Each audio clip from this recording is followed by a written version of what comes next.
La veracidad del material aquí presentado queda a juicio del espectador.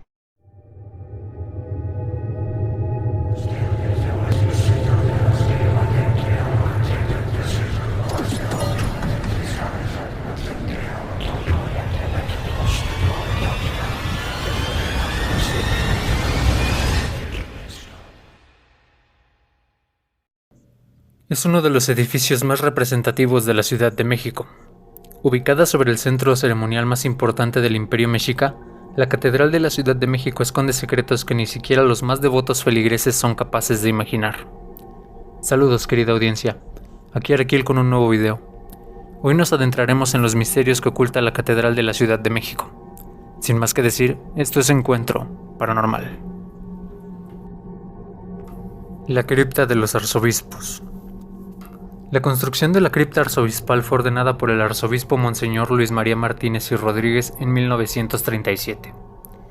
Desde entonces, resguarda debajo del altar principal los restos de todos los arzobispos que han dirigido la Arquidiócesis Primada de México desde la época colonial. El laberinto de los nichos. Para ingresar a la cripta arzobispal hay que sortear un laberinto de pasillos angostos y lúgubres en cuyas paredes están incrustados cerca de 10.000 nichos funerarios. La distribución de estos pasillos sigue el orden en el que se encuentran las 14 capillas laterales de la catedral. Un detalle curioso es que el pasillo que conduce a la cripta arzobispal cruza por el punto exacto que tomaron como referencia los arquitectos españoles para construir la catedral y el resto de la antigua Ciudad de México. El descenso de los arzobispos. Cuando muere un arzobispo y los ritos funerarios se realizan en la catedral, sus restos descienden directamente desde el altar de los reyes hacia la cripta arzobispal a través de una reja triangular de bronce. Aunque el acceso es restringido, esta reja puede observarse al acercarse al altar de los reyes.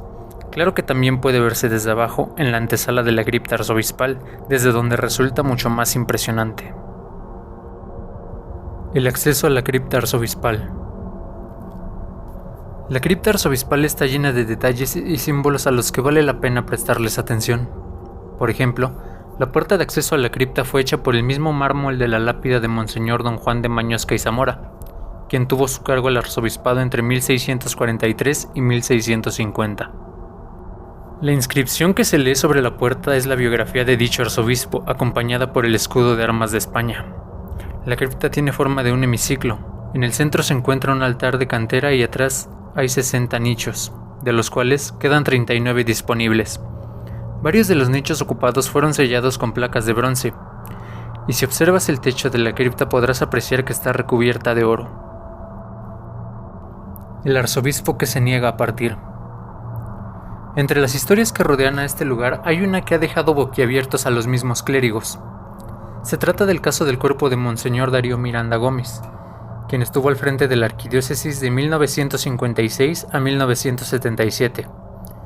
Varios años después de su muerte y ya tomada la decisión de exhumar sus restos, descubrieron con sorpresa que su cuerpo casi no presentaba signos de descomposición. Por esta razón decidieron trasladar sus restos a una de las capillas superiores para ser estudiado y tratar de descubrir las causas de este fenómeno. Presencia mexica dentro de la cripta de los arzobispos. Como todos sabemos, la Catedral Metropolitana fue construida sobre los templos más importantes de la antigua Tenochtitlán. Incluso la cantera que se utilizó para construirla proviene de edificios como el Templo Mayor y el templo dedicado al dios del viento, Ejecatl. Por estos motivos, no es de extrañarse que al construir las criptas de la catedral se hayan encontrado restos de los antiguos templos mexicas. Si visitas la cripta arzobispal, tendrás la oportunidad de ver una piedra de sacrificios mexica debajo de una de las columnas que sostienen a la catedral. Tampoco pierde el detalle de la calavera prehispánica incrustada en el altar de la cripta. Y si dirige la mirada a la bóveda del lugar, observará una cruz de Jerusalén señalando los 4 puntos del universo de acuerdo a la cosmovisión prehispánica. Por último, le hablaré de un suceso ocurrido en 1629. No le hablaré de la inundación que dejó a la ciudad sumergida durante 5 años, ya que el suceso que narraré a continuación tiene que ver con un extraño sarcófago que fue hallado dentro de la catedral en aquel entonces. El extraño sepulcro de la catedral. La primera catedral se construyó en 1521 por mandato y dirección de Hernán Cortés. Posteriormente, en el año de 1536, conforme a que la colonia creció y los indígenas conversos se multiplicaban, nació la necesidad de ampliarla, derribando la edificada por el conquistador. Durante su construcción, los frailes franciscanos vivieron ahí en pequeñas habitaciones improvisadas, techadas solamente con tejas.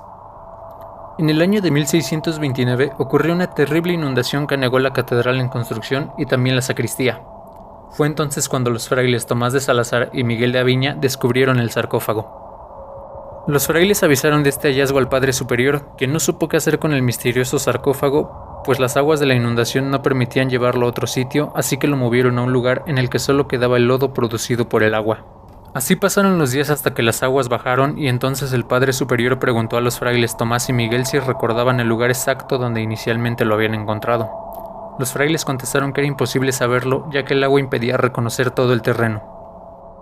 El Padre Superior ordenó a los frailes que limpiaran el sarcófago para así poder averiguar el nombre del difunto que se encontraba dentro y la fecha de su fallecimiento. Cuando estuvo limpio no se encontró ningún dato, pero mientras los dos frailes limpiaban, Fray Miguel hizo un descubrimiento al cual no le dio importancia en ese momento, ya que se dio cuenta que la parte baja del hábito de Fray Tomás presentaba una rotura, algo como un desgarre. Fray Tomás pensó que posiblemente aquel desgarre se lo produjo con un clavo de los muchos que había en la construcción, pero pronto recordó que cuando terminó de limpiar el sarcófago, se sentó sobre él a descansar y sintió como si alguien le hubiese jalado el hábito. Esa tarde llegaron a la construcción arquitectos y maestros de obras. El Padre Superior les mostró el extraño y misterioso sarcófago. Mencionó no haber encontrado ningún nombre o fecha que les diera para saber quién había sido enterrado dentro de él. El maestro de obras tampoco encontró el lugar exacto donde estuvo durante la inundación. Decidieron dejarlo en el lugar donde estaba hasta que pudieran hablar con las autoridades eclesiásticas y el señor virrey. El sarcófago permaneció en el interior de la catedral en construcción y cuando el sol estaba a punto de ocultarse, Fermín de Huesca, un joven organista, llegó a la catedral para afinar el órgano, entonces descubrió el sarcófago y se detuvo delante de él. Guiado por la curiosidad, lo inspeccionó y vio que no tenía nombre alguno, pero descubrió que el sarcófago tenía una hendidura en una esquina de la tapa. Cuando se asomó por aquella hendidura para intentar ver el interior, su sorpresa fue enorme. De pronto escuchó un ruido y vio que algo se movía. Entonces se retiró asustado, pensando que posiblemente se trataba de una rata, aunque el silencio y la soledad hacían más siniestro aquel sarcófago. Su juvenil curiosidad pudo más que su miedo y nuevamente se acercó e introdujo por la hendidura un papel que envolvió a manera de rollo para facilitar su entrada por el agujero. Pero cuando creyó que el roedor mordería el papel, sintió un fuerte tirón como si alguien lo hubiese jalado desde el interior. Entonces sacó el papel y se sorprendió cuando se dio cuenta de que no tenía mordeduras, sino que sus bordes estaban renegridos y cortados, y en su desaforada carrera por uno de los pasillos de la catedral se encontró con el Padre Superior, quien al verlo tan agitado le preguntó cuál era el motivo de su angustia. El joven le respondió que dentro del sarcófago había alguien y le enseñó las manchas que tenía el papel. Pero el superior le dijo que seguramente eran figuraciones suyas.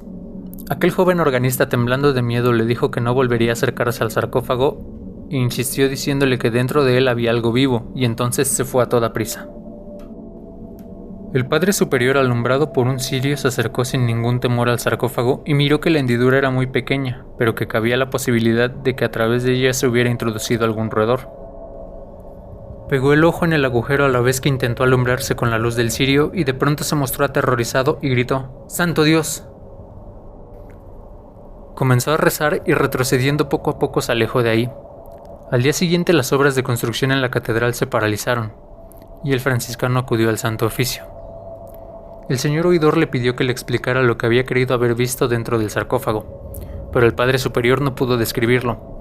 Lo único que pudo decir es que era algo espantoso y que tampoco sabía si se trataba de un hombre o de un animal, que quizá era ambas cosas o que se trataba de un espíritu maligno que había sido encerrado ahí por alguna obra demoníaca. Entonces solicitó al Santo Oficio su intervención para poder sacar del sarcófago la cosa espantosa que ahí se encontraba. El Santo Tribunal ordenó que nadie entrara a la catedral y que esa noche ellos mismos realizarían un exorcismo. Esa noche a puerta cerrada, el exorcista y la Santa Hermandad llegaron a la catedral y luego de muchos rezos, exorcismos y salmodias religiosas, se ordenó abrir aquel sarcófago. Los hombres trabajaron arduamente ya que la tapa estaba sellada, pero por fin, luego de muchos esfuerzos, la tapa cayó al suelo produciendo 1000 ruidos espantosos como si fueran truenos o alaridos, y toda la tierra pareció temblar. Una fuerte ráfaga de aire apagó los cirios y faroles. Entonces, ante la mirada atónita de los frailes y los miembros del Santo Oficio, algo escapó del sarcófago. Era algo horrible y sin forma. Cuando por fin todo pasó, encendieron los cirios y los faroles, descubriendo entonces que el oidor Cervantes había muerto de miedo. Al seguir alumbrando con el farol, miraron tendido en el suelo a Fray Antonio de Medina, que también estaba muerto. Posteriormente, otro de los ayudantes hizo otro siniestro descubrimiento. Eran unas extrañas huellas sobre el lodo que nadie pudo explicar. Entonces, el señor obispo tomó la decisión de consultar con sus superiores en España para que lo ilustraran acerca del horrible hecho que todos habían presenciado. Cuando estaban a punto de retirarse de aquel lugar, otro de los ayudantes se atrevió a mirar al interior del sarcófago. Todos los ojos se volvieron hacia aquel ataúd de mármol creyendo que se trataba de otro ser espantoso, pero solo encontraron dos objetos que no hicieron más que aumentar el temor de aquella gente. Ahí estaba el pedazo de hábito de Fray Tomás y el pedazo de papel pautado que introdujo el organista. Nunca se supo qué sucedió ni qué fue la cosa que escapó de aquel sarcófago, pero cuenta la leyenda que en el año de 1935, tiempo en el que la catedral fue despojada por pillos y truanes, fue retirado un ciprés frente al altar mayor, sembrado en 1718 por resultar estorboso, y se presumía que debajo de él fue descubierto el sarcófago de esta leyenda. Estos fueron algunos de los enigmas que se esconden bajo la Catedral de la Ciudad de México, un lugar que realmente vale la pena visitar y maravillarse de los secretos que forman parte de la Ciudad de México. En cuanto a la leyenda del sarcófago, ¿usted qué opina? Le invito a dejar sus teorías en los comentarios. Espero que el video haya sido de su agrado. Si es así, le invito a suscribirse a este canal y ver los videos anteriores.